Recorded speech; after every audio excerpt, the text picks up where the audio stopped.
जैसे विचार वैसा स्वास्थ्य। शरीर दिमाग का सेवक है। ये दिमाग के आदेश मानता है, चाहे उन्हें सोच विचार कर दिया जाए या फिर बिना सोचे समझे स्वचालित ढंग से दिया जाए। गलत विचारों के आदेश पर शरीर तेजी से रोग और नाश की ओर बढ़ने लगता है। प्रसन्न और सुंदर विचारों के आदेश पर ये युवा और सुंदर हो जाता है। परिस्थितियों की तरह ही रोग और सेहत की जड़ें भी विचार में ही होती हैं। बीमार विचार बीमारी के रूप में प्रकट हो जाते हैं। अगर आप किसी के प्रति दिल में दुर्भावना रख रहे हैं, तो हो सकता है कि ये हृदय रोग का कारण बन जाए। अगर आप क्रोध भरे विचार सोच रहे हैं, तो हो सकता है कि आपको ब्लड प्रेशर हो जाए। अगर आप चिंता कर रहे हैं, तो हो सकता है कि आपको कोई गंभीर रोग हो जाए। डर के विचार रिवॉल्वर की गोली की तरह इंसान की जान ले सकते हैं। ले क्या सकते हैं, ले रहे हैं।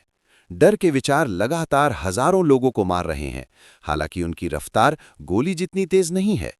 जो लोग रोग से डर डर कर जीते हैं, उनके रोगी होने की आशंका बढ़ जाती है।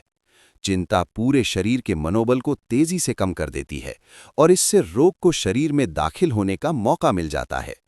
अशुद्ध, गलत और बुरे विचारों को अगर लगातार सोचा जाए, तो भले ही उन पर शारीरिक तौर पर अमल ना किया जाए, लेकिन इसके बावजूद वे जल्द ही इंसान के नर्वस सिस्टम को ध्वस्त कर देंगे। शक्तिशाली, शुद्ध और प्रसन्नता भरे विचार शरीर में स्फूर्ति और आनंद भरते हैं। शरीर एक नाजुक और लचीला साधन है, जो विचारों की छोड़ी गई छाप पर फौरन प्रतिक्रिया करता है। विचार की आदतें, चाहे वे अच्छी हों या बुरी, इस पर अपना असर जरूर डालेंगी। देखिए, आपका मस्तिष्क 1.5 किलो से कम का होता है, लेकिन यह पूरे शरीर की 20-25% ऊर्जा का उपयोग करता है।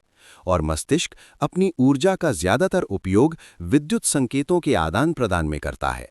ये हर पल आपके शरीर को संकेत भेज रहा है कि ये क्या करे। आपके हर अच्छे विचार पर यह किसी अच्छे हार्मोन या रसायन को प्रवाहित करने का आदेश दे देता है, और आपके हर बुरे विचार पर यह किसी बुरे हार्मोन या रसायन को प्रवाहित करने का आदेश दे देता है।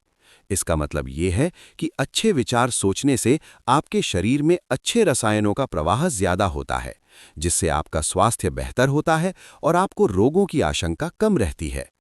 मनुष्य जब तक अशुद्ध विचार रखेगा, तब तक उसका खून अशुद्ध और जहरीला बना रहेगा। निर्मल दिल से ही निर्मल जीवन और निर्मल शरीर मिलता है। प्रदूषित मस्तिष्क का परिणाम है प्रदूषित जीवन और प्रदूषित शरीर।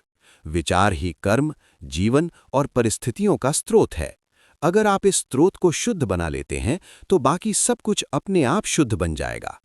आजकल देखने में आ रहा है कि इंसान बहुत सारे रोगों से परेशान है और अपने शरीर को फिट रखने के लिए बहुत सारे तरीके आजमा रहा है। इंसान स्वस्थ बनने के लिए डाइटिंग कर रहा है, लेकिन ये ध्यान रखें कि जब तक वो अपने अंदर के गलत विचारों को नहीं बदलेगा, तब तक खान पान बदलने या डाइटिंग करने से उसे कोई मदद नहीं मिलेगी। अगर डाइटिंग करनी ही है, तो नकारात्मक विचारों की डाइटिंग करें। फिर आपको भोजन के मामले में डाइटिंग करने की जरूरत ही नहीं पड़ेगी। देखिए, जिसके विचार शुद्ध हो जाते हैं, उसके मन में अशुद्ध या हानिकारक आहार खाने की इच्छा ही उत्पन्न नहीं होगी। इसलिए स्वास्थ्य के मामले में बाहर के बजाय अंदर काम करें। स्वच्छ विचारों से स्वच्छ आदतें उत्पन्न होती हैं। जो तथाकथित संत अपना शरीर साफ नहीं करता है, वो दरअसल संत नहीं है। जिसने अपने विचारों को मजबूत बना लिया है और शुद्ध कर लिया है, उसे बुरे रोगाणुओं के बारे में चिंता करने की जरूरत ही नहीं है। अगर आप अपने शरीर की रक्षा करना चाहते हैं, तो अपने दिमाग पर पहरा लगा दें। अगर आप अपने शरीर को सुंदर बनाना चाहते हैं, तो अपने दिमाग को सुंदर बना लें। द्वेष, ईर्ष्या, निराशा और हताशा के विचार शरीर की सेहत और लावण्य छीन लेते हैं। चेहरा संयोग या किस्मत से खराब नहीं होता है, ये तो विचारों के कारण खराब होता है। झुर्रियां सिर्फ उम्र की वजह से नहीं पड़ती, वे मूर्खता, गलत आदतों और घमंड की वजह से पड़ती हैं। मैं 96 साल की एक महिला को जानता हूं, जिसके चेहरे पर किसी किशोरी जैसा तेज और मासूमियत है। मैं एक अधेड़ व्यक्ति को भी जानता हूं, जिसके चेहरे पर झुर्रियों की गहरी लकीरें हैं।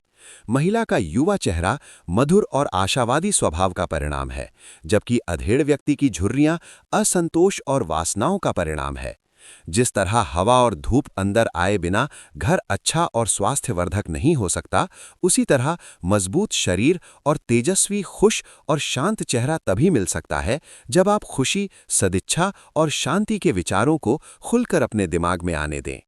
बूढ़े लोगों के चेहरे की झुर्रियां सहानुभूति से बनती हैं, बाकी दृढ़ और शुद्ध विचारों से बनती हैं, जबकि युवाओं के चेहरे पर हानिकारक वासनाओं की वजह से झुर्रियां बन जाती हैं। उनमें फर्क किसे नहीं दिखेगा? जो लोग जिंदगी भर सही रास्ते पर चले हैं, बुढ़ापे में भी उनका चेहरा ढलते सूरज की तरह शांत और परिपक्व होता है। मैंने कुछ समय पहले एक दार्शनिक को मृत्युशैया पर देखा। उनकी उम्र ज्यादा थी, लेकिन वे बूढ़े नहीं दिख रहे थे।